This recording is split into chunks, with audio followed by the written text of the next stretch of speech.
Assalamualaikum warahmatullahi wabarakatuh. Alhamdulillahirrabbilalamin. Adik-adik sekalian, kita lanjutkan metode penelitian untuk bab tentang proses penelitian masalah variabel dan paradigma penelitian. Pada video ini saya ingin tunjukkan tentang proses penelitian kuantitatif. Jadi setelah pertemuan ini kita fokus ke penelitian kuantitatif. Kalau penelitian kualitatif nanti episode sendiri. Tapi sampai akhir perkuliahan ini kita fokus di penelitian kuantitatif. Karena insya Allah kita nanti akan pada saat skripsi atau tesis itu mahasiswa diharapkan memakai metodologi penelitian yang kuantitatif. Jadi lebih ringan, lebih terukur dan lebih tradisional. Sementara yang kualitatif memerlukan prasyarat penelitinya harus cukup ahli. Tapi Anda harus tahu bahwa ada di dunia lain tentang penelitian yang sifatnya kualitatif. Oke, kita bicara tentang proses penelitian kuantitatif. Ada 5 tahapan atau 6 tahapan yang harus dilakukan dalam proses penelitian kuantitatif.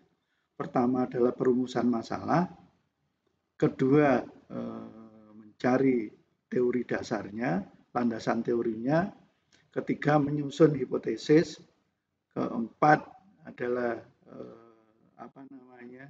pengumpulan data, mulai dari perencanaan sampai ke pengambilan data, kemudian dilanjutkan ke analisis data, dan kelima dan keenam adalah kesimpulan. Kesimpulan nggak saya tampilkan karena itu ikutan. Nah, untuk masalah itu nanti akan kita bahas satu persatu, tapi Anda harus ingat ada 5-6 tahapan dalam proses penelitian kuantitatif. Jadi perumusan masalah, kemudian mencari landasan teorinya, menyusun hipotesis, kemudian mencari data-datanya dan menganalisa data-data yang ada. Oke, setelah itu baru nanti ada kesimpulan. Jadi ada 6 sebetulnya tahapannya. Tapi yang saya tampilkan di sini 5 karena 5 ini yang penting. Baik, pada saat penyusunan masalah, perumusan masalah, itu ada trik-trik yang harus dipegang. Masalah yang disampaikan harus cukup jelas. Oleh karena itu pada bab 1 biasanya diskusi dengan pembimbing itu harus sangat intensif supaya kita bisa merumuskan masalah dengan jelas. Karena kejelasan penyusunan masalah ini penting untuk melanjutkan tahapan selanjutnya. Jadi clear di awal. Oleh karena itu saya sarankan sebelum itu adik-adik ngelihat dulu contoh-contoh jurnal seperti yang tak sampaikan kemarin. Dari sana ketika adik-adik merumuskan suatu masalah penelitian itu bisa lebih clear. Kemudian diidentifikasi dan dibatasi. Aku yang sangat menyukai kata dibatasi. Itu biasanya adik-adik nggak lakukan pembatasan itu sehingga nanti akan krodit di belakangnya. Jadi penelitiannya harus dibatasi karena kita bukan seorang jagoan. Jangan merasa jagoan pada saat melakukan penelitian. Jadi penelitian itu apalagi kita sebagai pemula ya, kita harus kasih pembatasan yang cukup banyak sehingga masalah itu menjadi clear. Nanti kita bisa bahas secara khusus pada saat merumuskan masalah. Tapi jangan lupa itu harus ditaati untuk membatasi masalah itu. Kemudian setelah itu dirumuskan. Nah, dirumuskan kata kuncinya sederhana. Itu harus menjadi kalimat pertanyaan. Jadi masalah itu menjadi pertanyaan. Nah, dari sana, dari masalah itu clear, tentu tidak sesederhana itu karena proses itu kadang-kadang sudah sampai hipotesis, kita balik lagi ke masalah lagi. Kita akan pertanyakan masalahnya. Jadi proses pembuatan skripsi itu tidak satu jalur selesai, tapi harus dilakukan berulang-ulang. Kemudian untuk teori itu digunakan untuk menjawab pertanyaan. Jadi teorinya itu tidak jauh dari unsur penyusunan perumusan masalah yang depan. Lagi-lagi itu tidak sekali adik-adik mencoba membongkar lagi untuk menyusun masalah dan teori supaya komplit, supaya sinkron. Karena kalau tidak sinkron nanti jadi bahan ujian skripsi cukup berat. Makanya kita harus buat teori yang kita sampaikan itu untuk menjawab pertanyaan. Kemudian cara untuk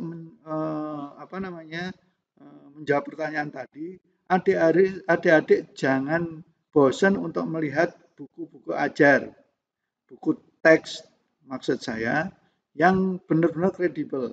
Itu diharapkan juga tahun terbitnya juga sebaiknya kurang dari 5 tahun belakang. Jadi harus terupdate. Apalagi kalau ada adik di jurusan teknik informatika pakai textbook yang jadul, biasanya udah teknologinya ketinggalan. Jadi isu-isu yang disampaikan itu sudah tidak relevan lagi pada penelitian sekarang. Kemudian juga tidak bosan-bosan saya akan sampaikan ambil kutipan dari jurnal penelitian orang lain. Ambil itu, ambil. Coba adik-adik kalau pernah baca jurnal penelitian pada bab tentang teori, dia juga ngambil dari orang lain. Jadi dia tidak ngomong atas dirinya sendiri. Dan pada teori memang rasanya yang bagus itu kamu jangan cerita tentang dirimu, tapi ceritakan penelitian orang lain yang kamu kutip dari kamu citasi istilahnya dari penelitian orang lain. Itu akan powerful. Kalau salah, kalau diuji sama dosen pembimbing salah, lah yang salah bukan kamu, tapi yang salah adalah orang lain yang menulis tentang buku itu. Jadi ini cukup penting supaya prinsipnya adalah satu penelitian itu tidak berdiri pada ruangan kosong. Tapi sebelumnya itu sudah ada penelitian-penelitian yang setara atau setipe dengan setopik dengan yang adik-adik pilih. Kemudian dilanjutkan ke hipotesis. Hipotesis itu semacam jawaban sementara. Kalau adik-adik bisa merumuskan masalah dengan tepat dengan dalam bentuk pertanyaan, maka di hipotesis itu merupakan jawabannya. Jawaban pendek tapi bukan. Dan itu sementara. Dari jawaban itu nanti akan dilakukan desain data dan pengambilan data. Di tahap hipotesa mungkin lebih baik nanti dilihat dari contoh-contoh hipotesis yang kita dapatkan pada contoh-contoh jurnal yang kita baca. Selanjutnya dilanjutkan ke analisis data. Nah, analisis data cukup banyak. Di sini ada masalah tentang penentuan populasi dan sampel. Populasi itu responden lah ya, calon responden. Itu adalah populasi. Nah, populasi itu objek penelitiannya lah. Objek penelitiannya ada di mana? Kalau jumlah banyak, maka harus dilakukan sampling. Jadi nggak mungkin semuanya. Misalkan ada pendapat rakyat Indonesia tentang masalah X gitu misalkan. Tidak perlu semua semua penduduk kita atau semua populasi kita tanya, tapi cukup dengan sampling. Nah, tentu berbeda dengan referendum gitu ya. Kalau referendum atau pemilu memang satu orang satu suara. Tapi untuk penelitian tidak, cukup dengan sampling. Nah, populasi harus didefinisikan, samplingnya harus didefinisikan. Itu nanti ada teori sendiri tentang populasi dan sampling. Nah, kemudian kalau penelitian itu sifatnya eksakta, biasanya tidak memerlukan definisi instrumen. Instrumen itu maksudnya kalau penelitian tentang suhu maka diperlukan termometer. Jadi instrumennya adalah termometer. Kalau misalkan orang sakit diabetes, instrumennya adalah pengukuran tingkat kadar gula dalam darah. Nah, biasanya urusan teknik itu instrumennya sudah terdefinisikan. Tetapi kalau tidak bisa dibuat instrumen penelitian, kita harus merumuskan instrumen pengukuran. Nah, itu nanti kalau belum ada harus diuji validitas dan reliabilitasnya. Validitas dan reliabilitas ada tes sendiri, ada yang sifatnya dilakukan tes, ada yang non-tes. Jadi kalau misalkan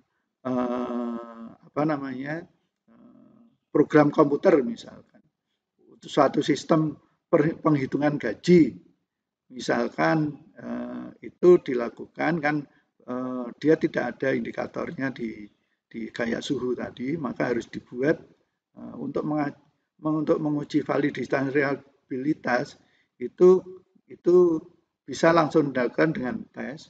Misalkan tes tentang dimasukkan angka, ada beta tes, ada negatif tes dan sebagainya untuk software sistem informasi. Nah, itu melalui tes. Ada lagi yang non tes dalam artian harus dimanipulasi atau harus dibuat metodologi agar kita bisa menguji suatu sampel atau satu pendapat tertentu. Makanya dinamakan non-test, itu ada beberapa tipe, ada dalam bentuk kuesioner, pedoman observasi atau wawancara. Jadi itu wilayah non-test, kalau tes tadi. Nah, itu semuanya kalau instrumen pengukurannya harus kita buat, harus dibuat oleh peneliti. Kemudian kalau itu dilakukan, maka harus dilakukan pengujian instrumen. Nah, pengujian instrumen banyak. Nanti suatu saat kita bisa cerita detail tentang itu.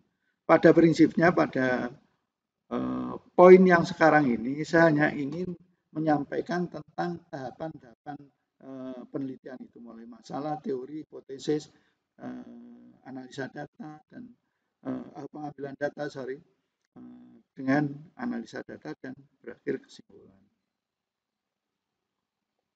Nah, untuk beberapa kasus, terutama di ilmu sosial, itu sampelnya itu banyak banget. Misalkan penduduk Indonesia, mahasiswa Indonesia, dan sebagainya itu kan banyak banget. Maka harus dilakukan pengambilan data secara sampel. Jadi tidak semuanya ditanya, tidak semua mahasiswa ditanya, tidak semua rakyat Indonesia ditanya, cukup dengan sampel. Nah, sampel ini ada dua, ada statistik parametris dan statistik non parametris. Kalau tidak paham itu biarkan dulu.